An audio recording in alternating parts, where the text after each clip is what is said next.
About halfway up the west coast now. We've had all those dramas with the tinny and everything settled down, and we're cruising and we're heading for a little Aboriginal town, Kowanyama, and pretty excited to go and do something a bit different and get off the boat for a while. I've never been to Kowanyama before. Welcome to country. Let's get out on country and explore this place.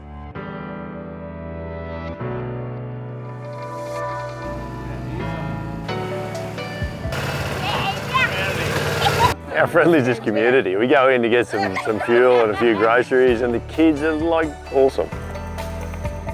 We'll follow you guys know where all the good spots are. So this is a pretty specky sort of bit of a water system we're going up in here to try and catch some fish. Like, we're really lucky to be in here doing this, and not a lot of people get to come in here.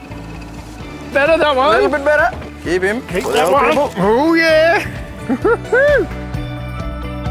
Another one again. Oh yeah. We're going to go and check out an isolated creek system that the locals were telling us about. You are on. Oh, I lost it. It got off.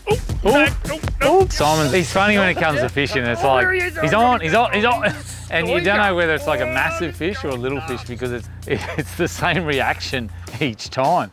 Oh, There he goes. He's back. Come here. Oh, he's done him again. You're going to have to bleep that one out. You'll hook it now and you'll catch it. You watch. Mark my words. He'll hook it and he'll catch How it. many goes do you need? Sunset, you know, we're out in the middle of nowhere, just pristine spot. Like, does it get any better than this? No one around for miles, and here we are, double hookup. Yeah, exactly. Mate, this is the west coast of Cape York. This is what it's like, and there he is. Look at you.